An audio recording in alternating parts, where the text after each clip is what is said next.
bilmagan deydigan narsasini qutqarmaydi bu yerda. Lekini borda.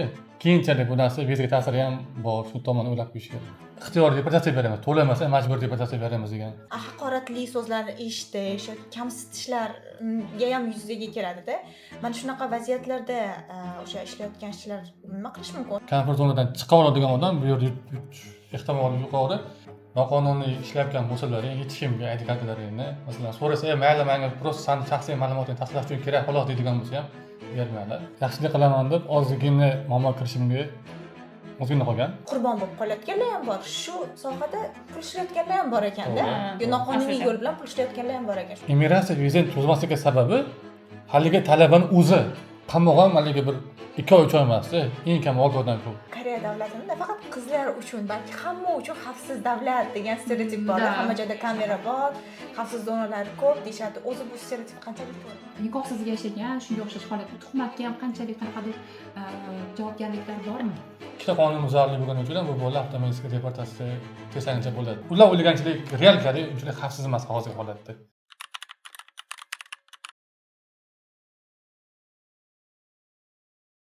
Assalomu alaykum. Bugun Why Woman'ni o'zligingni angla podkastini 2-sonidamiz.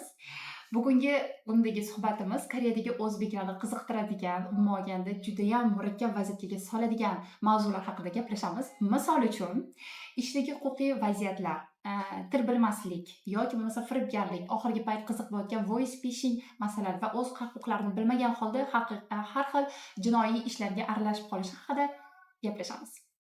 Bugungi mehmonimiz esa Janubiy Koreya Respublikasida huquqiy tarjimon sifatida bir necha yil davomida faoliyat yuritgan. Shu bilan birgalikda vatandoshlarimizning og'irini yengil qilishda yordam bergan faol inson Jahongir G'aniyev bo'ladilar. Jahongir aka, assalomu alaykum. Va alaykum assalom, assalomu alaykum. Xush kelibsiz. Sizni podkastimizda ko'rib turganimizdan juda ham mamnunmiz. Jahongir aka, o'zingizni qisqa qilib tanishtirib o'tib ketasizmi? Avvalo taklif uchun sizlarga kattakon rahmat. Mana ismim Jahongir. Koreyaga kelganimga hozir 10 yil bo'ldi.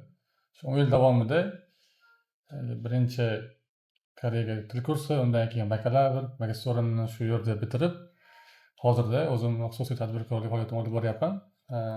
O'qish davri mobaynida, masalan, student paytimda advokaturada tarjimon bo'lib ishlaganman. Shu tarjimonlik jarayonida juda ham ko'plab keslari, juda ham ko'p insonlar taqdiriga qanaqa holat bo'lishi, huquqbuzarliklar qanaqa yechim qilinishi, shularni guvoh bo'lgan inson sifatida. Hozir ham masalan o'zimizning Telegram kanalimizda shu Koreyadagi o'zbek yurtdoshlarimizga qo'ldan kelgancha Koreyada yangiliklarni o'zi bilish kerak bo'lgan ma'lumotlarni ulashib boryapmiz. Yaxshi. Unda sizga savollarga o'tib ketsak, juda ham ko'p talabalarga qiziq bo'lgan savollardan boshlamoqchimiz. Bilasiz, Koreyaga kelishi bilan talabalar kelishi bilan ulgurib o'qishga qaramasdan ham ishlashga o'tib ketishadi va ishlashda ruxsatnoma olmasdan ham ishlaydigan vaziyatlar ko'p bo'ladi. Umuman olganda, eng muhim qonun qoidalarini bilmasdan ishlashda siz qanaqa fikr etgan bo'lardingiz? Nimalarni bilish kerak ishlashdan oldin? Koreyaga kelayotgan talabalar ko'pchiligi baribir ham tushunamiz, qaziga botib, baribir ham undan qazo olib, qiyinchilik ko'rib talabalar juda ham ko'pda. Lekin to'g'ri, masalan, hammaning ham o'ziga yarasha muammosi bor, lekin Koreyaga kelgandan keyin bu yer qonun qoidasiga rioya qilmasangiz, ozgina xato sizni shuncha yil ota-onangiz sizni qiynalib bu yoqqa jo'natyapti-da, lekin siz arzamagan bu yerga kelib turib, shu ozgina pul topaman turib, shu orqali juda ham ko'p talabalar deportatsiya bo'lib ketyapti, viza отказ bo'lib ketyapti. Oddiy men misol qilaman. Bundan bir 2 yilcha oldin bir talaba Koreyaga kelgan paytda universitetga umuman bormagan. O'zi Koreyaga kelgan talaba birinchi o'rin universitetga borishi kerak. Universitet o'zi talabani darslar qanaqa bo'lishini, immigratsiyaga qachon borishini, o'zi kelgandan keyin 90 kun ichida ID kartaga registratsiya qilish kerak qonun bo'yicha, immigratsiya qonuni bo'yicha. Lekin haligi talaba universitetga bormaganda, o'zini bir yaqin tanishini oshxonasida, O'zbekistonda ishlab yurgan paytda immigratsiya olib ketgan ushlab turib, ret paytida. Keyin undan keyin bizga onasi telefon qilyapti, chiqyapti-da, shunaqa meni o'g'lim hozir immigratsiyada ekan, hamil bo'libdi ekan, o'zi ketganiga endi 1 oy bo'ldi. Shunga iltimos yordam bering. Keyin biz o'sha tanishlar bilan o'zim bordim, birinchi immigratsiyasiga bordik. Holat tushuntirdi, shunaqa yangi talaba ekan, universitetda telefon qilsak, biz bu talabani bilmaymiz hali, u ko'rmaganmiz ham dedi. Biz o'tiga tusholmaymiz dedi. Keyin biz onasi iltimos qilyapti deb onasi tomonidan tushuntirish xati o'qilib, bu qilib bordi, lekin o'sha yerdagi immigratsiya xodimi tergovchisi aytyaptiki, bu talaba deyapti, agar talabaligini his qilganda bir marta bo'lsa ham universitetga borib, universitet qanaqa bo'lar ekan deb ko'rmagan. Biz bunga agar qonun bo'yicha ko'radigan bo'lsa, mayli oshxona bo'lgani uchun birinchi marta shu 1,4 million jarimasini to'lab turib qo'yaveradi. Lekin bu talab biron marta bormagani uchun biz buni deportatsiya qilishga boshqa choramiz yo'q, deportatsiya qilishdan boshqa choramiz yo'q turib deportatsiya qilib yuborgan talabani. Shu o'rinda so'rab ketmoqchiman. Koreyaga kelishi bilan qancha muddatdan keyin ishlash mumkin o'zi muoyana? 6 oy. Asosan talabalar 6 oydan keyin o'zini masalan Koreyaga 6 oy o'tgandan keyin top darajasiga qarab turib, masalan studentlarga odatda haftasiga agar topik to'g'ri bo'ladigan bo'lsa 20 soat, chumal mana u hafta oxirida bemalol ishlasa bo'ladi. Albatta buni immigratsiya ruxsatnoma olib turib, oldindan keyin ishlash maslahat beramiz. Kattakon rahmat. Lekin shu yerda yana bitta savol tug'ildi. Shunaqa immigratsiyadan ruxsat olib, aynan mana shu shartnoma tuzib ishlaydigan talabalarimiz bor, lekin juda ham kamchilikni tashkil qiladi. Bilamiz, ko'pchilik kelganidan bir hafta, 2 haftadan keyin ishlashni boshlashadi. Endi aytaylik, shunaqa ishlashni boshladi, ishlayapti, universitetdan ruxsat olmagan ishlash uchun, lekin shu vaziyat bo'ldiki, 1 oy, 2 oydan keyin boshlig'i oylik bermayapti. Shunaqa noqonuniy ishlagan tarzda oyligini bermaganda talaba oyligini ola oladimi? Qanaqadir huquq, uni ham huquqi bormi? Endi Mehnat qilgan-ku. albatta mehnat qilgan bo'lsa, o'rtada shartnoma bo'lgan bo'lsa, bemalol o'zini haqqini talab qilishi mumkin. Shartnoma Nudun Chung degan tashkilot bor, mehnat vazirligi. Shu joyga borib turib, shartnoma bo'lsa ham, bo'lmasa ham bemalol o'sha ariza yozib turib talab qilsa bo'ladi. Lekin bor bu yerda. Agar talaba nomi bilan talaba u yerda ruxsatnoma olmagan ishlash uchun-da, keyin ishlari ham turi bor. Qurilish ishlari bor. Talabalarga mumkin emas. Agar qurilishda bir kun ishlayotgan jarayon tutilib qoladigan bo'lsa, avtomatik bu deportatsiya immigratsiya tarafidan-da. Nudun bilan immigratsiya sistemasi bir-biriga bog'langan sistemada. Bular hozir to'g'ri, masalan, men hozir ishladim, 5 million pulim olmayapman. Iloji yo'q yozishdan boshqa. Yozadigan bo'lsam, keyinchalik buni davlat soliqqa tortib beradigan bo'lsa, bu ba'zidan ko'rinib qolishi mumkin. Bu tomonda minuslari ham bor-da. Lekin talaba o'zini masalan olmayotgan pulini bemalol olsa bo'ladi shu orqali, lekin bor-da. Keyinchalik bu narsa vizaga ta'siri ham bor. Shu tomonni o'ylab qo'yish kerak. Tushunarli. Shunaqa. Yana xuddi shu mavzuda davom ettirmoqchiman savolingizni. Bilasiz, talabalar baribir ishlayapti, davom etishadi ishlashdan, qochishmaydi baribirga ham. Sinov muddati bilan ishlash degan narsalar ham bo'ladi deb, shunaqa paytda tekinga ishlatish qanchalik to'g'ri? Ya'niki o'sha paytda haqqini talab qilish huquqi bormi? Ya'niki tekinga ishlamagan holda. Bu Koreya qonunlariga to'g'ri keladimi? Ya'ni stajyor sifatida ishlatish deydi-ku, tekinga deb aytishadi. Nu Inton sifatidami? Hozir men savolingizni yaxshi tushunmadim. Inton sifatida bo'ladigan bo'lsa, albatta bunga haq berish kerak lekin. haq berilishi kerak. Bir xillarga lekin shunaqa aytishadi-da, sal talabasan, D4san, usingdan misol uchun ishingga qila olmaysan degan holatlar bo'ladi. Yo'q, u narsa yo'q. Agar bitta narsa bor-da, masalan, talabalar bilsalaring, sizlar agar universitet paytida bitiruvchilar ayniqsa filsip degan narsa bor. Filsip bor, inton bor. Bitiruvchilar masalan filsip qilsa bo'ladi, lekin filsipga pul bermaslikka ular asasi bor. Kelishuv bo'lsa agar. Lekin yo'q, talaba bilan biz qonuniy kelishamiz. Shuncha pul beramiz, pul olish kerak lekin bu yerda. Lekin men shu joyda sal tushunmadim ozgina. Misol uchun, men o'zimdan aytaman. Mana birinchi Koreyaga kelgan paytimda til bilmaganman, to'g'risini aytsam, arbatga chiqib ko'rganman, mehmonxonaga. Chunsuv sifatida chiqib ko'rganman, lekin pulim berishmagan. Chunki sen D4san, sen biz shingu qilamiz va pulingni ola olmaysan, ya'ni deport qilishadi deyishgan. Shunaqa qo'rqituvlar bo'ladi demoqchiman. Yo'q, qo'rqitib o'ziga qarshilab qolishi mumkin. Agar siz o'sha narsada bemalol borib, o'sha mehnat vazirligiga ustidan ariza qiladigan bo'lsangiz, bu yerda to'g'ri, masalan, sizga nisbatan aytdik, mabodo bu narsa immigratsiya basi ko'rib qoladigan bo'lsa, qonuniy chora ko'rishi mumkin, lekin sizni ishlatgan odamga qonuniy chorasi bor bu yerda. Shunchaki ishlab turib, ular bosim qilib turib, yo sen talaba ekansan, pul bermaymiz deydigan bo'lsa, bu bemalol ko'nchasiga qilsangiz bo'ladi bemalol.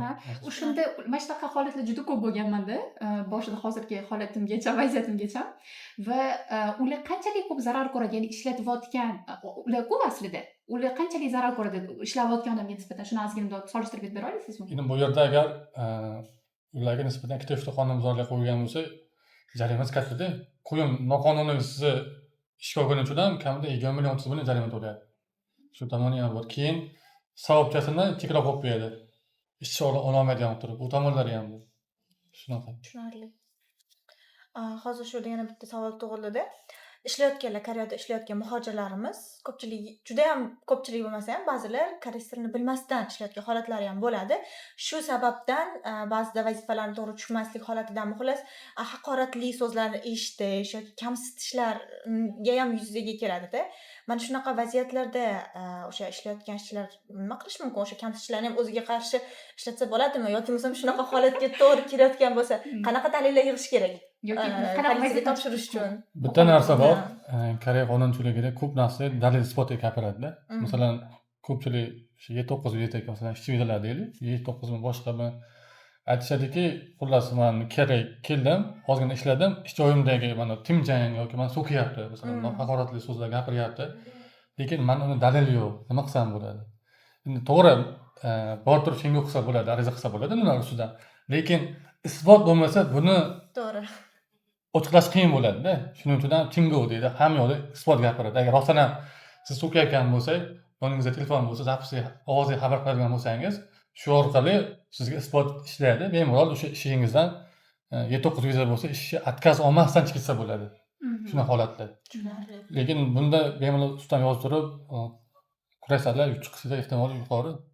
Yana mana shunaqa holat bor. ID kartasini olib qo'yish holatlari yoki rasmiy so'rab olish holatlari bo'ladi. Misol uchun bularga qanaqa qarash kerak? Talaba bo'lib ishlayapti, lekin baribir noqonuniy hisoblanadi. Degan holatlar bo'ladi. Masalan, bilamiz, biz ko'pchilikka qonuniy ishlaylar deganimiz bilan ko'pchilik qonuniy ishlamaydi. Endi baribir ham qonuniy ishlash, ruxsatnoma olish ham qiyin. Ruxsatnoma ham hamma ishlarga berilmaydi. Masalan, asosan xizmat ko'rsatish sohalariga beriladi, oshxonalarga beriladi, zavod yoki mana qurilishlarga berilishi qiyin-da. Endi bu yerda ish bergan odam baribir ham ular ham qonuniy qilish kerak hamma yo'g'i. Qonuniy qilish uchun ishlatgan odamdan noma'lum soliq tortish kerak, soliq. Soliq uchun sen so'raydi, senda ID kartani ber, biz senga o'ligini beramiz deydi. Ko'pchilik tushunmasa ID kartani rasm olib tashlab beradi. Shu orqali ularga noqonuniy soliq tushadi. Endi bu narsa qachon muammo bo'ladi deydigan bo'lsalaring, mana hozir o'qish vizasida masalan cho'zayotgan paytda tekshirmasligi mumkin. O'qish o'tirganda D1 vizaga o'tganda yoki ishchi vizaga masalan Y7 F2 vizaga o'tganlarida soliq chiqib bo'lsa, bu narsa sizlarga minus bo'lib, jarima bo'lishi ham mumkin. Agar ishlagan muddatlaring ko'proq bo'ladigan bo'lsa, deportatsiyaga borishi mumkin bu jarayon.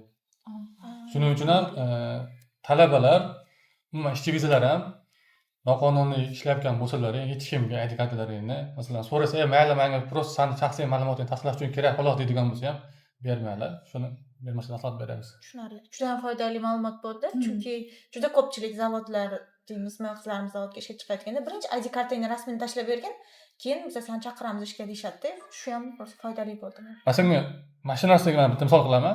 Bir yaqinda tanishimiz o'qishni bitirdi, D1 vizasini oldi. D9 vizaga topshirish kerak bu tanishimiz o'zimizni. Immigratsiyaga bordi. Immigratsiyada hujjat tekshirish jarayonida sanda 2020 dan boshlab turib 2023 gacha soliq bor ekan. Nima qilgansan degan. Keyin bu bola ham qo'rqib turib ishlaganman deb qo'yganda. O'sha joyi o'zida 3 yil ishlagani uchun unga salkam 12 million jarima solib turib, to'lasang ixtiyoriy deportatsiya beramiz, to'lamasa majburiy deportatsiya beramiz degan. Unda shu holatda nima deyish kerak edi? Misol uchun o'zingiz tosib bilib turib so'rayapti-ku. U rostdan ishlagan ekan o joyda. Ishlamagan bo'lsa-chi? Ishlamagan bo'lsa, bemalol soliqqa borib, pulni chingu degan narsasi bor. Masalan, men joyda ishlamagandim, nima uchun menga soliq tushib qoldi? Turib ariza qilgan bo'lsa, o'chirib beradi hozir. Misol uchun ishlagan bo'lib turib, yolg'on gapirsa-chi? Bar foydasi yo'q. Yo'q, bar foydasi. Ularda ba'zi ko'rinib bo'lganiga foydasi yo'q-da. Ba'zi ko'rinib bo'lsa qiyin. Yana bir narsani so'ramoqchi edim shu o'rinda. Joyi kelgan ekan dedi-yu. Misol uchun ishlatishadi-da, chuga sifatida ishlatib turib, shunga haq to'lanmaslik qanchalik to'g'ri? Misol uchun soat 8 dan 8 gacha deyilgan bo'lsa-da, 8 dan aytaylik kechqurunga 9 gacha ishlatyapti. 1 soat uchun haq to'lanmasligi bu qanchalik bu o'zingizni bitta narsa-da, masalan, hamma biznikilar ishga joy kiradi, hech qanday bir shartnoma qilmaydi. Masalan, shartnoma qiladigan bo'lsa, masalan, sizga boshliq 8 dan 5 gacha ishlaysan, agar mabodo ishdan masalan 5 dan tashqari yo 7 gacha qo'shimcha ishlaydigan bo'lsa, senga chanob turib, shuncha pul beraman deyish kerak. Agar bu narsa shartnomada yozilgan bo'lsa, muammosi yo'q. Shartnomada yozilmasdan turib agar ish beradigan bo'lsa, siz bemalol mana shartnomada bunday yozgansan, men ishlatish haqqim yo'q, men ketsam bo'ladi deb turib bemalol ketsangiz bo'ladi. Muammosi yo'q. Tushunarli. Javoblaringiz uchun kattakon rahmat. Endi keyingi masalaga o'tsak, hozirda juda ham Koreyada trendga chiqqan bitta masala bor. Aldanib qolish, firibgarlik deymizmi, yana voice phishing degan Pul yuvish narsalar, pul masalan, yuvish. Shu haqida bir ma'lumot berib o'ta olasizmi? Bu nima? O'zi juda ham ko'pchilik, aynan o'zbek talabalari yoki ishda ishlayotganlar ham shu narsaga nima desam, qurbon bo'lib qolayotganlar ham bor. Shu sohada pul ishlayotganlar ham bor ekanda. To'g'ri. Noqonuniy Aslida. yo'l bilan pul ishlayotganlar ham bor ekan. Shu haqida bir ma'lumot berib, qanaqa pul yuvish hozir Koreyada juda ham trendga chiqqan mavzu. Mana Judayam. ko'pchilik shunaqa qilsam qamal ketganlar juda ham ko'p. O'zimiz ko'piga guvoh bo'lganmiz. Bizni atrofimizda yurgan bolalar ham kichik qamal ketdi bunaqa qilsa. Bu nima o'zi? Pul yuvish noqonuniy kazinolar orqali kelingan pul yoki Koreyaning ichida qari keksalarmi yoki boshqa insonlarmi shularni to'njangidan pul olib turib, shu orqali u pulni toza pul qilish uchun masalan man sizdan pul oldim, bunga tashlab beraman, bunga tashlab beraman, oxiri bu pul ichib ketadi. Yoki noqonuniy go'sht deydi bu narsani. Shular pulni o'zlashtirib turib, buni toza qilish uchun o'rtadagi shaxslar kerak bo'ladi bu yerda bir nechta. Masalan, man pulni olyapmanda, bular qurbon deydi. Mana bular qurboni studentlar hammasi. Kichik vizalar emas, ko'p hamma studentlar. Buni men oldingi podkastlarda aytib o'tganman. Pulni oladi. Pulni olgandan keyin Telegram gruppalarda yozib qo'ygan masalan, bizga karta kerak, limitsiz yoki shunaqa agar mabodo mana shuncha so'm o'tib beradigan bo'lsa, biz shuncha beramiz degan e'lonlar ko'payib qoldi oxirgi paytlarda. Endi studentlar bilamiz, qish paytida yoki anaqa o'qish paytida ish kam bo'ladi, ishga chiqa olmaydi. Ishga chiqa olmagan talabaga bu narsa yaxshi taklifda. Juda ham zo'r taklif. Shunda ko'radida, demak men shuni pul o'tkazib bersam bo'ldi ekan deb turib, pulni oladi haligindan. 20 million, 30 million, balkim 100 milliondan ham ko'proq.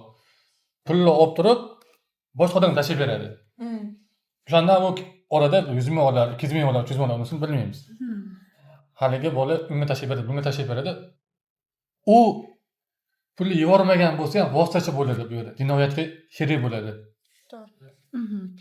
Shunaqa holatda bilmasdan aralashib qolgan bo'lsa, qanaqa yordam bera olishi mumkin?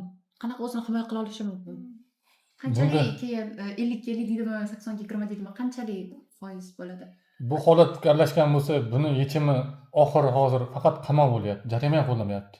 Koreya politsiya yoki prokuratura, sud umuman oxirgi paytlarda deyarli shunga aralashgan bolalari o'zi politsiyalar tekshirib oddiy гражданский formada kelib turib, o'zi uydan ketyapti. Qamoq ham haligi bir 2 oy 3 oy emas-da, eng kam 6 oydan ko'p. Oxirgi mana 3 oy oldin 4 ta bolaga sud hukmi qildi. Ularga 2 yil qamoq jazosi berildi. Juda ham Ko'pchilik bilmasdan boryapmiz, masalan, O'zbekistonning qozonlari chiqadi, o'sha borib gaplashib bering, advokat tanishingiz bo'lsa, bir bog'laning bizga, o'sha bog'lashtirib bering deshadi. Men o'zim bordim, gaplashyapman. Aka, biz bilmagan dedi. Bilmagan degan narsa sizlarni qutqarmaydi bu yerda. to'g'ri. Qonunni bilmaslik Ha, hech narsani ozod qilmaydi. xuddi shunaqa. Shuning uchun ham Tushunarli. Bilamiz, bizda Koreyada bank hisob raqami juda ham nozik masalada va shu masalada birovga qarzga berib turish holatlari juda ko'p bo'ladi. Men misol uchun ishlagan paytimda ko'p ko'raman, bank kartasini ochib turadi, boshqa og'aynisiga yoki do'stimga berib turaman, u nelegal deydi deyishadi va shu holatda qanchalik zarar bu narsa? Qanchalik to'g'ri bo'lganda? Do'stimga berib turdim degan bahona deymiz va do'stimga berib turdim degan sabab uni qutqarib keta oladimi? Shunaqa. aynan shu xuddi mana shu masala bo'yicha bir bolada shunaqa kes bo'ldiki, yaxshilik qilaman degan, endi oshna og'ayni va bir ham bo'ladi-yu, juda o'ta olmaganda qilib bergan. 7-9 vizadagi bola bo'lgan. U 7-9 vizada bilsalar ham karta limit ochib beradi ularga boshlik. Studentlar ham limitli qilib beradi. Oshna ochib ber, menga chanaqa bo'lmaydi degan. Keyin ochib bergan. U bola ba'dan noqonuniyki, nelegalku. U kartadan pul o'tkazavergan bo'lyapti, pul yuvish bo'yicha. Pul o'tkazavergan. Keyin summa 1 milliarddan ko'p summa aylanib uchun haligi karta nomining egasiga 9 viza bor, haligi bola ushak olib ketgan. Politsiyada. Xullas oxiri shunaqa bo'lyaptiki, kartani berib turib ham, kartani bergan odam ham qonuniy javobgar tortilyapti. Bu narsa qamoqqa boryapti yoki jarimaga qo'yilmayapti. Shuning uchun ham Koreyada tanishingizmi, oshna og'ayningizmi kim bo'lsa ham shunchaki yo'q. Bu narsa berish noqonuniy ekan. deb turib, sekingina qutulgan yaxshi, bermaslik kerak. Bermasdan maslahat beramiz. Tartibdasiz. Tushunarli. Xo'p, endi hammaga, judayam ko'pchilik talabalarimizga eng ko'p stress beradigan vaziyatga o'tsak, ya'ni viza masalasi. Eng cho'zdirish qiyin. Har 6 oyda, har 1 yilda cho'zdirish judayam katta. Kimdirlar muammosi bemalol hal qilib ketsa, kimdir judayam ko'p muammo bo'ladi-ku. Aytaylik, mana shu har bitta talabalarimizni qiladigan eng ko'p xatolari qaysi bo'lgan viza cho'zdirishda yoki davomida aytaylik? Birinchi agar talabadan kelib chiqadigan bo'lsak, talabani vizasi ko'proq o'qishdagi baholarga qaraydi, keyin davomatiga qaraydi. Agar baholar yaxshi bo'ladigan bo'lsa, davomati yaxshi, masalan, oddiy D4 vizani davomati yaxshi bo'lsa, cho'zib beradi muammosi. D2 vizani agar baholari yaxshi bo'ladigan bo'lsa, masalan, GPA 2 dan yuqori, masalan, o'zi 3 dan yuqori qilish kerak o'zi aslida. GPA yaxshi bo'ladigan bo'lsa, vizani cho'zib beradi, muammo qilmaydi. Endi qachonki immigratsiya muammo qiladi bular, bilasizlar? Baholari past bo'lsa, GPA tushib ketgan bo'lsa, F'lar ko'payib ketgan bo'lsa, keyin immigratsiya bilan ko'radi, ha, demak, bu talaba mana bu semestrda 3 ta F olibdi. Keyin shug'ullanishni boshlaydi talabalar. Bu o'qishga bormasdan turib ish qilgan, albatta bosgan qayerdir borib deydi. Keyin tekshiradi. Falonchi, pistonchi, san borib tur, hozir menga 6 oylik bank istoriyani olib kel deydi. Muammo shundan kelib chiqadi keyin. Aynan katta muammo shundan boshlanadi. Haligi 6 oy davomida ishlagan joydan kartasiga pul tushib qolgan bo'lsa, u ketdi. Shu joydan ushlab qoladi. Hozir shu yerda yana bitta savol tug'ildi-da. Lekin mana shu baholar yaxshi, davomat ham yaxshi bo'lgan, lekin faqat bitta narsa bo'lgan, noqonuniy bitta oshxonada ham qayerdadir ishlayotgan paytda immigratsiya xodimlari tutib olib kelib jarimaga qo'ygan. 1,4 ming jarima to'lab chiqqan, to'g'ri? Shu vizaga yana topshirib cho'zdirishda shu ham muammo bo'lishi mumkinmi? Minusga ishlashi mumkinmi? Student vizani cho'zdirishda agar oshxonada ishlab turib 1,4 ming jarima to'lagan bo'lsa, katta muammo bo'lmaydi-yu. Keyinchalik, masalan, o'qish bitirgandan keyin ish qidirib shuni degan vizaga o'tadi-yu. Degan vizani birinchi marta olishda muammo bo'lmaydi. Birinchi marta hech qanaqa ball hisoblanmaydi. Ikkinchi marta cho'zdirishda, masalan, 1,4 ming uchun 10 ball yaraydi. Mana 10 ball 5 ball shunaqa edi. Keyinchalik bu narsa mana o'qishni bitirdi, ishchi viza oldi, YTga o'tdi. Undan keyin F2 yetdi bor, ball sistemali. Shunaqa jarayonda ball aytashadi. Shu tomoni bor minusi.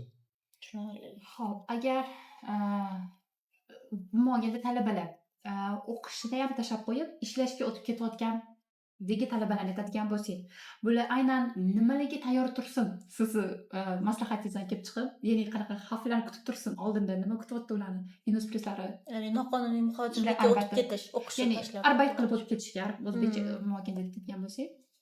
Endi birinchi Koreyaga kelayotgan har bitta talabami, ishchi vizami oldiga o'zi katta maqsad qo'yishi kerak-da. Asosiy bizni auditoriya talabalar bo'lgani uchun ko'proq. Masalan, Koreyada ham hozir ishchi vizadan ko'ra talabalar ko'payib ketgan oxirgi paytlarda. Talabalarga maslahatim, birinchi kelyapsizlarmi, maqsadni kattaroq qo'yish kerak-da. Biznikilar ertadan ko'p ko'ra olmaydi ko'pchiligi. Imkoniyatlar juda ham katta Koreyada. Lekin yon atrofidagi 4 ta oshna og'aynisi yo o'qisang ham baribir ham oxiri befoyda deydi-da. Shu bo'yicha ketadi. Komfort zona ham eng muhimda. Komfort zonadan chiqa oladigan odam bu yerda ehtimoli yuqori. Imkoniyatlar juda ham katta. Bu narsani men oldin ham aytganman. Masalan, siz Koreyada o'qish bitiradigan bo'lsangiz, men hozir biznes qilmoqchi bo'ldim, biznesga o'tdim. Hech qanaqa investitsiya qilmasdan turib. Yo'llari bor. Agar ishchi viza olmoqchi bo'lsangiz ham, oddiy zavodda ishlaydiganlarga, masalan, F4 viza chiqqan aholi kamaygan joyda ishlash uchun berilgan. Keyin YT viza turlari chiqdi, YT4M degan vizalar chiqdi. Juda ham ko'p viza turlari juda ham ko'pda. Biznikilar shu ozgina keladi. Bilasizlar, bu kelganlarga bosim juda ham kuchli ozgina boshida. Masalan, birinchi yili bu hammada qiyin bo'lgan. Masalan, biz ham erkak kishi bo'lib turib ham 6 oy bosim kuchli bo'lgandan, bo'ldi, men o'qishim bitirib sirasiz ketaman O'zbekistonga, bu yer bo'lmasa ekan, qiyin ekan deganmiz. Yo'q, lekin shunda ham biz bosim yengib o'tdik. Talabalarga maslahatim, iloji boricha nelegal chiqish maslahat beraman. Nelegallik juda ham to'g'ri, ilojsiz chiqib qolgan vaziyatlar bo'ladi, lekin hamma narsaga odam o'ziga bog'liqda. To'g'ri. Yavrasiga. Ha, yo'q, men immigratsiya vizam cho'zib bermadi, shunga ilojsiz nelegal chiqib qoldim. Yo'q, immigratsiya vizani cho'zmasligiga sababi haligi talabaning o'zi. Boshqa birov emas. O'sha paytda masalan vaqtida o'qishga borganda, masalan hozir ko'p universitetlar o'qishga borsangiz bahongizni qo'yib beradi. Vaqtida borsangiz, zo'r o'qimasangiz ham-da. Lekin biznikilar shu immigratsiyani ayblaydi, o'zi nega chiqib qolgandan keyin boshqa birovlarni ayblaydi. U bo'ldi, bu bo'ldi. Xullas, ishlomay qoldim, u bo'ldi deb turib, shu butun nega chiqib ketadi. Ozgina shu bitta darsini harakat qilsa, imkon bor hamma narsani. Menga tekshirib ketdi. Xo'p, endi yana bitta mavzu bor, uy-joy masalasi. Uy-joy Koreyada mana shu uyni ijaraga olish, uni shartnomani cho'zdirish, shu masalalarda ham ko'pchilik talabalarimiz katta-katta xatolarga yo'l qo'yishadi. O'qimasdan Aynan turib misol uchun, qo'l qo'yvorishadi. o'qimasdan turib qo'l qo'yish vaziyati bo'ladi. Undan tashqari yana 14 kun ichida degan qonunlarimiz bor. Borib yozdirib kelish kerak bo'ladi. ID karta orqasiga yozdirish kerak bo'ladi. Shu eng ko'p qanaqa muammolarga uchraydi mana shulardan tashqarimi yoki Umumiy ozgina tushuncha Shu bersangiz shu masalada. masala. Uy masalasi, masalan, oxirgi 1 yil oldin bilgan bo'lsalaring, soxta uy shartnomasi bo'yicha juda ham ko'p talabalar deportatsiya qilyapti, immigratsiya ko'p talabalari jarima 3 million jarima qo'lladi. Biznikilar Koreyaga kelyaptimi? Uy shartnoma qilish kerak, to'g'ri. Masalan, uy bo'lish kerak o'zi nomidami yoki atrofdagi tanish nomida bo'lgan uy ham o'zi nomiga haligi tanishi unga chekon qilib bersa bo'ladi. Masalan, mana shu talabi. Uy shartnomani shartlarini tanib chiqish kerak boshida birinchi. Masalan, men mana shu uyda yashayapman. Kvartira qanaqa bo'ladi? Oylik to'lov qanaqa bo'ladi? Svet gazga kim to'laydi bularni? Hammasini bitta-bitta chekib chiqib turib, keyin shartnoma 6 oy cho'zilyaptimi? Uydan agar ko'chishdan oldin qancha oldin ogohlantirish kerak uy egasini yoki mana pudungsani. Biznikilar yo'q, shuni qaramaydi u shartnomaga. Shuni qo'l qo'yib berib bo'ldi. Nima yozilgan u. Keyin 1 yil bo'ladida chiqyapman deydi men uy egasiga. Uy egasi ham 1 yil bo'lgandan keyin bunaqada. Siz shartnomani agar masalan yangilamasangiz, yangilash xohlamasangiz tugashidan 2 oy oldin, 3 oy oldin ogohlantirib qo'yishingiz kerak uyni. To'g'ri. Shartnoma tuzilmasa ham chadam yo'njang bo'ladi uy shartnomasi. Shunaqa narsa borki, 1 yil davomida agar shartnomani siz hech kim ogohlantirmadingiz, u chadam yo'njang bo'ladi ular. Bunaqa paytda siz uy egasidan mana po'jingimni qaytib ber, o'sha depozitga qo'ygan pulni qaytib bersangiz, u qaytib bermaslikka yoki ma'lum bir miqdordagi pul ushlab turib qaytib berishi ham mumkin-da. Bu tomonlari ham bor. Keyingi masala boshqa uydan boshqa uyga ko'chayotgan degan masalan bo'ladi-yu, ko'pchilik yotoqxonada yashaydi, to'g'ri? Yotoqxonadagi 606-xona yashayapman men, lekin men 607-xonaga ko'chdim. Bitta talaba shunaqa voqea bo'lganki, u 606-xonada yashagan, immigratsiyaga hujjat olib borgan, 607-xonaga ko'chganda olib borgan. Sen mana bu paytda ko'chgan ekansan, nimaga 14 kun ichida ogohlantirmagansan turib, haligi talaba yo'q joydan 500 ming jarima solib qo'ygan. Shuning uchun ham xonani raqam o'zgarsa ham 14 kun ichida shu mahalliy komitaga borib yoki immigratsiyaga borib yoki onlayn onlayn qilsa ham bemalol uni o'zgartirish kerak. Qonuniy tartibda har. Keyin internetdagi masalan Telegramdagi soxta uy shartnomalarga ishlab bo'lmaslik kerak. Soxta uy shartnomasi orqali ham juda ham ko'p talabalar hozir deportatsiya o'tgan talabalar ko'p. Yaqinda mana 3 kun oldin ham bir o'zimizni shu universitetda birga o'qigan talaba do'stimiz yozyapti. Jahongir hozir menga Ulsan immigratsiyadan SMS keldi. Shu nima uchun kelganini bilib bera olasizmi deydi. Uni ko'rdim-u. Bir yil yoki 2 yil oldin soxta uy shartnoma qilmaganmi desam, qilganman deyapti-da. Shu bo'yicha chaqirgan bo'lsa kerak desam, hech qayerdan bilasiz yo'qda. Ulsan immigratsiyasi oxirgi paytda faqat soxta uy shartnomasi qattiq tekshiryapti. Keyin haligi talaba nima bo'ladi deydi. 3 yil jarima chiqadi dedim. Keyin buni o'zi oldin jarimasi bor ekan bitta.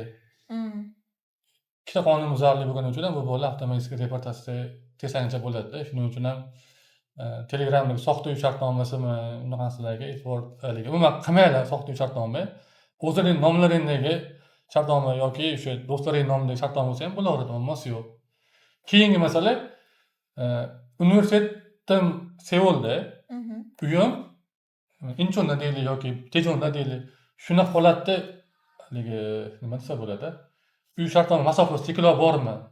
Cheklov yo'q. Men buni o'zim immigratsiya xodimidan 100% immigratsiya katta kvartirani so'raganman. Shunaqa. Hozir men Seulda yashayapman. O'qishim Tejonda edi. Menga hech qanaqa muammo bo'lmaydi desam, o'qishlari yaxshi bo'lsa, hech qanaqa muammoyim bo'lmasa, muammosi yo'q.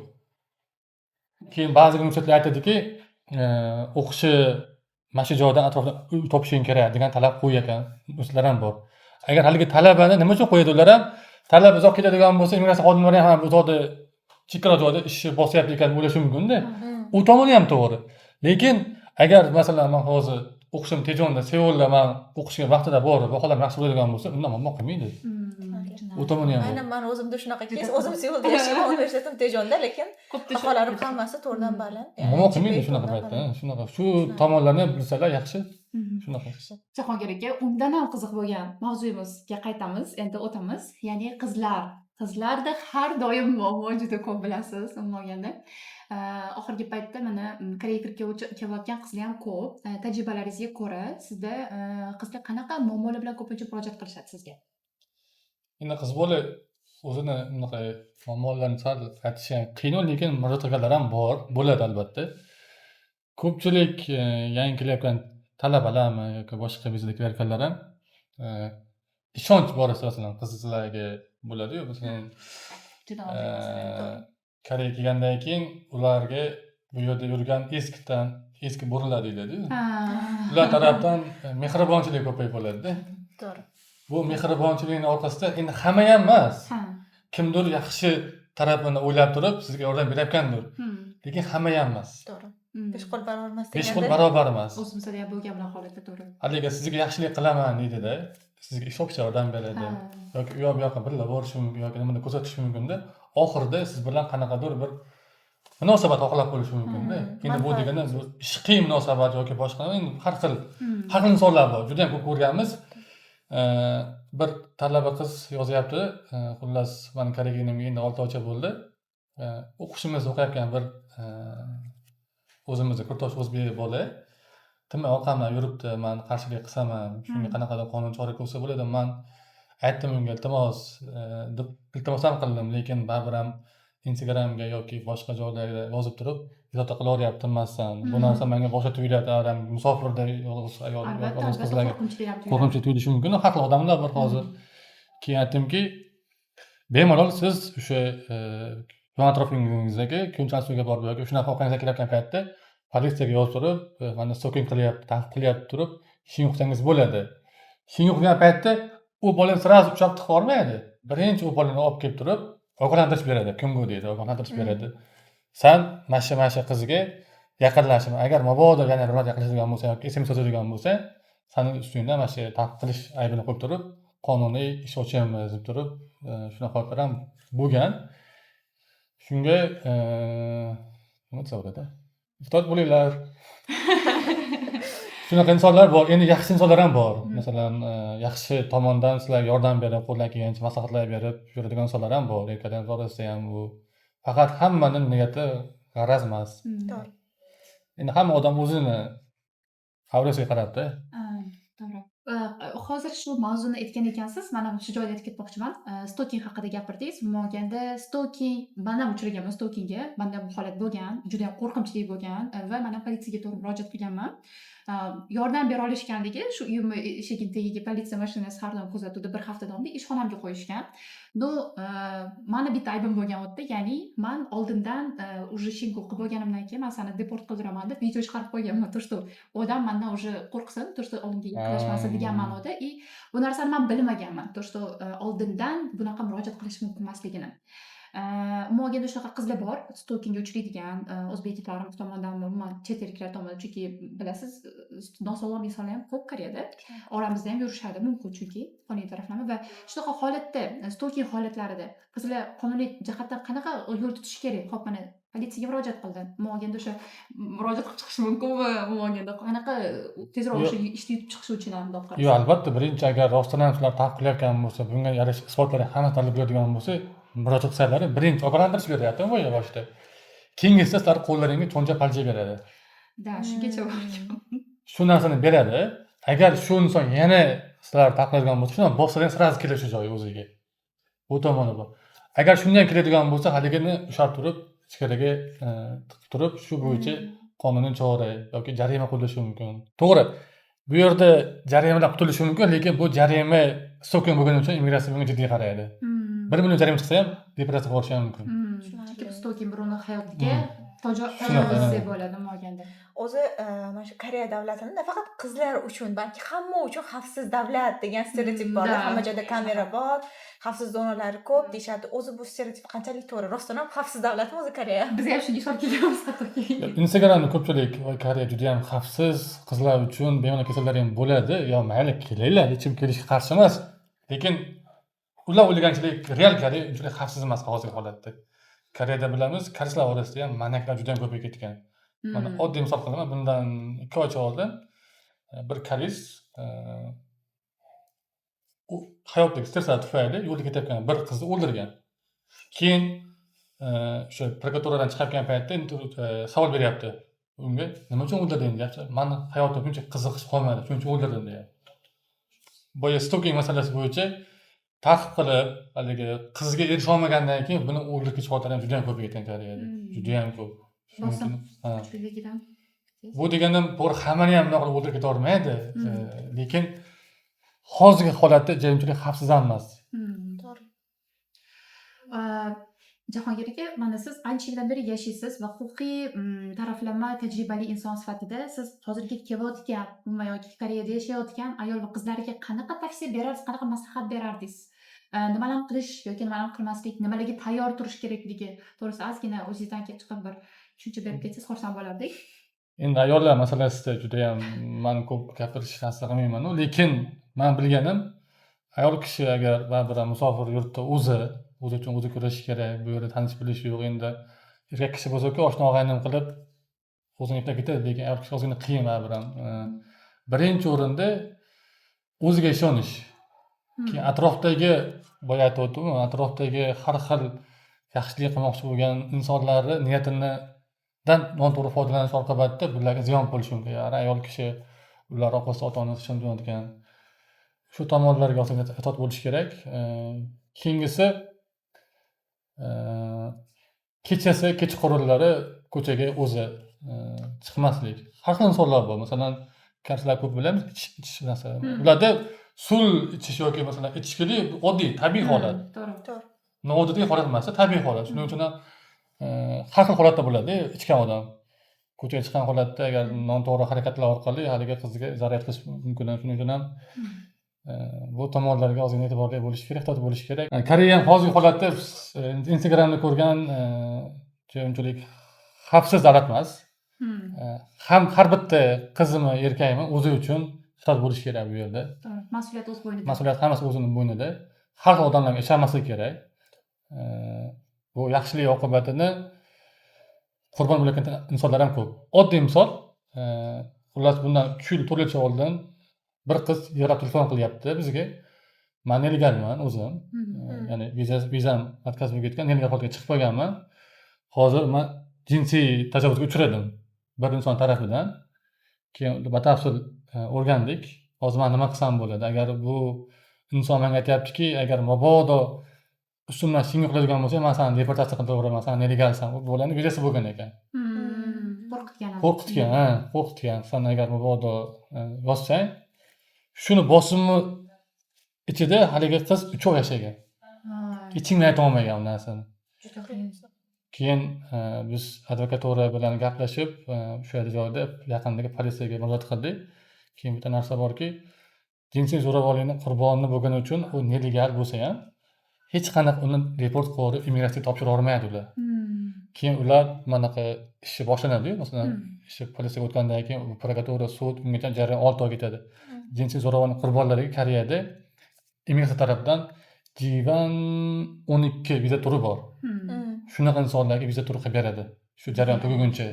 Keyin alohida davlat tarafidan ularga chivon pullar taqdim shu tuzalish jarayonida, keyin masalan Yoson Kajong bu deydi, ayollar tashkiloti bor shunaqa.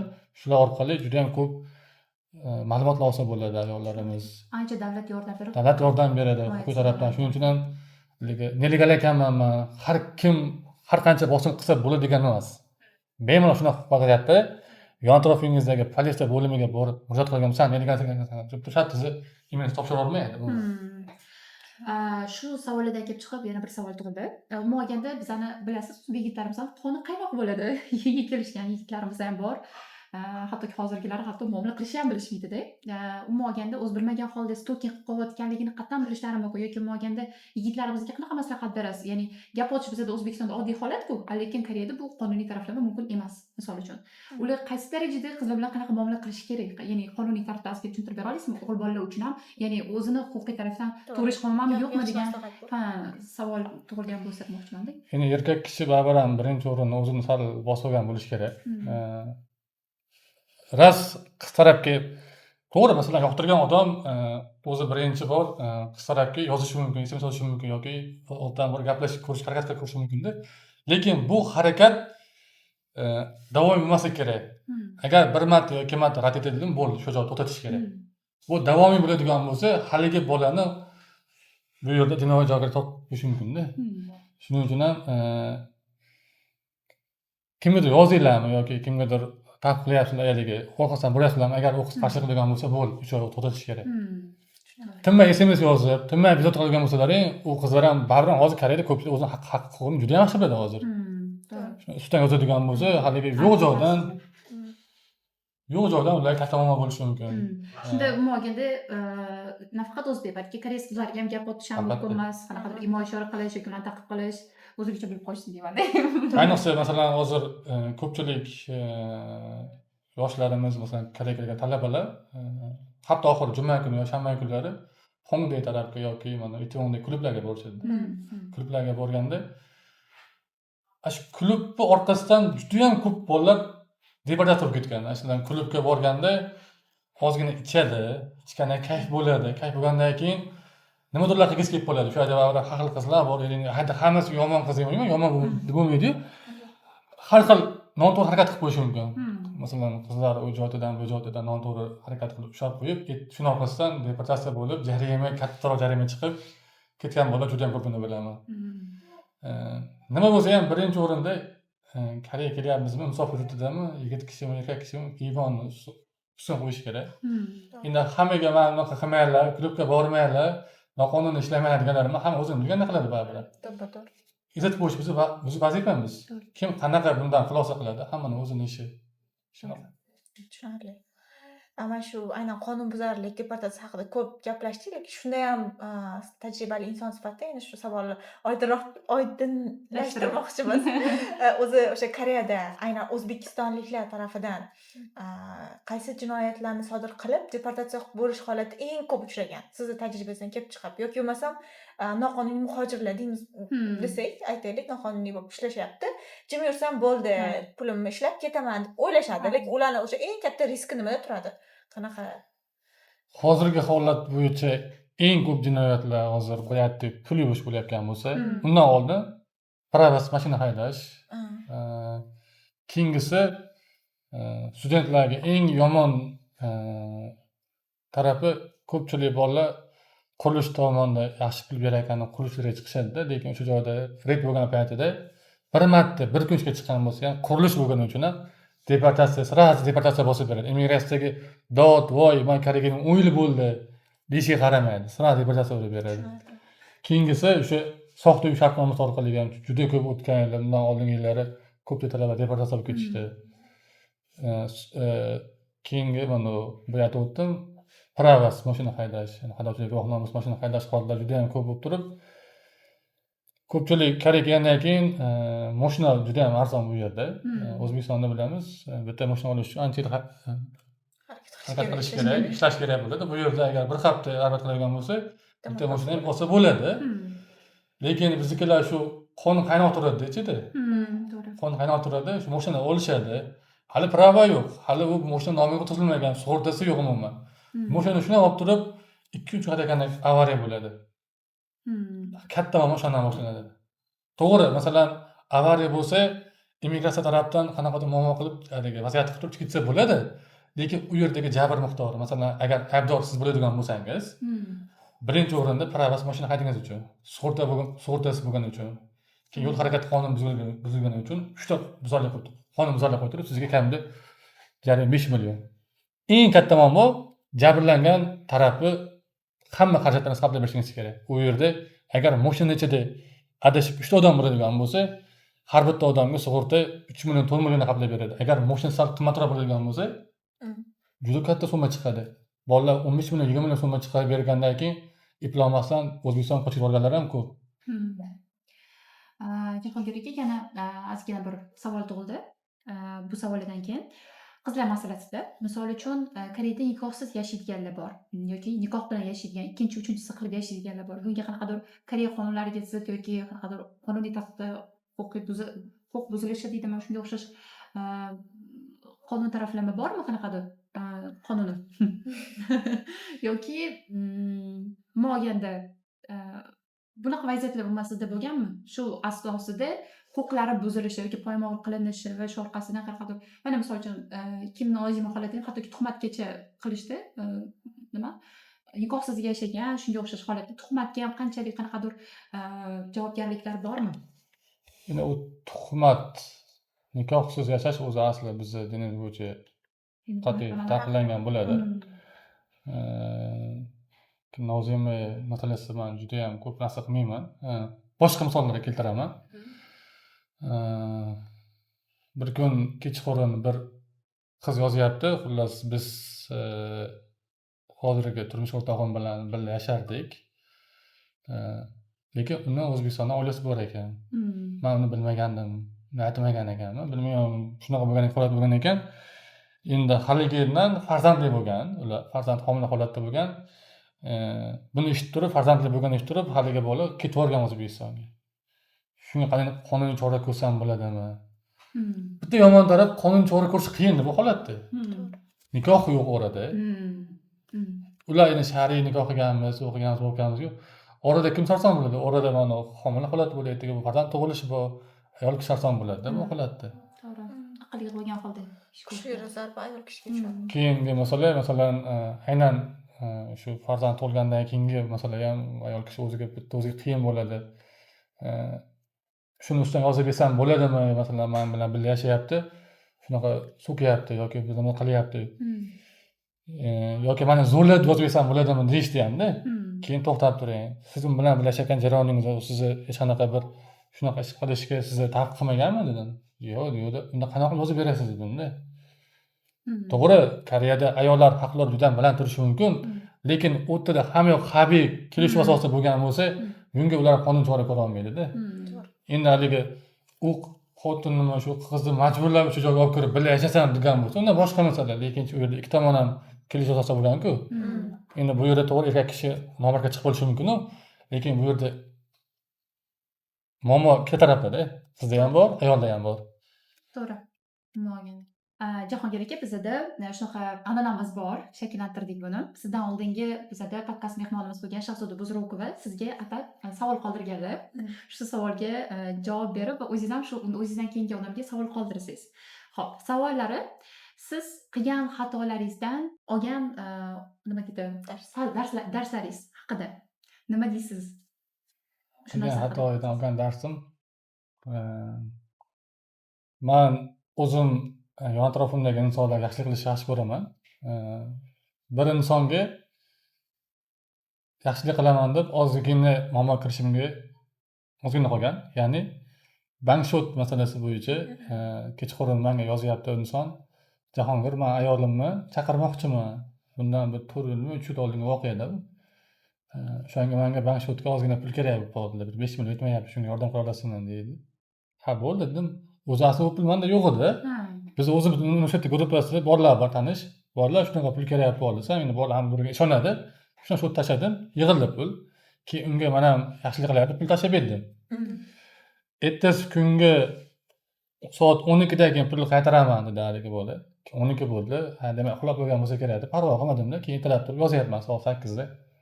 Jahongir, pul kelish kerak edi, hozir pul kelmay turibdi. Bunaqa deb turib, kechagi gapi bugun to'g'ri kelmay qoldi-da. U pul meni pulim emas edi. Boshqa birovlarning puli edi. Men haligi bolalarga ham ertaga qaytaraman deb qo'ygan holatim bo'lganda. Nimaga unaqa deyapsiz? Unaqa kelishmagan-ku, u pul meniki ham emas deb turib, o'sha yerda xijolatli holat bo'lib qoldi. Keyin darsimga chiqishim kerak bo'lgan. Darsga bordim, halovatim yo'q darsda. Darsga nima bo'layapti? U yerda pul hali tushmayapti, u deyapti, bu deyapti, xullas yo'l qilyapti menga. Keyin xullas o'sha kuni kechki payt pulim qaytgan, masalan, pulni qaytarib olganman. Bu ham qanaqa bo'lgan? Politsiya xonasiga tushganman. Shu politsiya bo'limidagi tanish xodim edi. Shunaqa holat bo'ldi desam, nima bo'ldi? Shunaqa desam, kelmam gaplashib ko'raychi, degan gaplashgan, shunaqa desam, Jahongir unaqa qilmang, yozmang, bunaqa men yozayotgan joyim yo'q. Qarang, men sizni tanish bilishsiz deb turib, oshna og'aynim turib, men sizga shu pulni beryapman, lekin siz hozir buni qilyapsiz. Shu narsa pul qaytdi o'sha kuni, masalan 1 million boshqa shotdan, 2 million boshqa shotdan qilib, menga o'sha pul 5 million pul qaytib tushdi. lekin o'shandagi olgan darsim masalan yaxshilik qilaman deb man o'zim ozgina balo qilishim ozgina olgan Risk. Shunaqa. katta risk qilganman. Endi bu ham haligi katta muammo bo'lmagan, lekin baribir ham atrofdagi insonlarga ko'p ham ishlamaslik kerakligini bilganman o'shandan keyin. U bola endi bilsam undan ham oldin boshqa birovlar shunaqa aldab yurgan inson bo'lgan ekan. Endi mayli deb turib shundan keyin agar boshqa birov agar pul masalasi bo'linadigan bo'lsa, pulim bormi yo'qmi bermaydigan bo'lib qolganman-da. Shunaqa bo'lib qolganda yaxshilik qilaman deb man o'zim o'sha paytda balo ozgina mamlakatchim ozgina qolganda shunaqa holat bo'lgan. Shuning uchun ham Koreyada hammaga boyagi aytdim, hammaga ishonmaslik kerak ekan. To'g'ri, yaxshi insonlar bor. Masalan, men Koreyada juda ham ko'p insonlar bilan tanishmiz, oshna og'ayni bo'lganmiz. Yaqin bo'lgan xotinlar juda ham ko'p bo'lgan, lekin hamma ham emas ekanda. Yaxshiligini bilmaydigan insonlar ham ko'p ekan. Shu menga yaxshi dars bo'lgan, boshqa birovga ishonmaslik bo'yicha. Tushunarli. Biz uchun ham bu yaxshi maslahat bo'ldi. Hammaga ishonchali. Shunaqa. Savolingizni ham aytsangiz, keyingi mehmonimizga yetkazib qo'yamiz. Qachon o'zingizni masalan Koreyaga kelib muvaffaqiyatli hisoblagansiz? Qaysi kunda, qaysi vaqtda? Tushunarli. Juda ham yaxshi savol. Da, juda ham qiziqarli savol bo'ldi. Ko'pchilikni o'ylantirgan savol bo'ldi.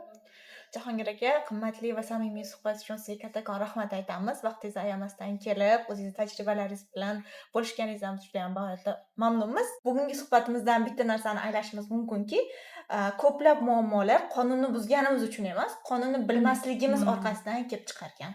To'g'ri. Va qonunni bilmaslik bizlarni hech qanaqa majburiyatdan ozod etmasligini ham tushunib o'tib ketdi deb o'ylayman. Sizga avvalo kattakon rahmat vaqtingizni ajratganingiz uchun.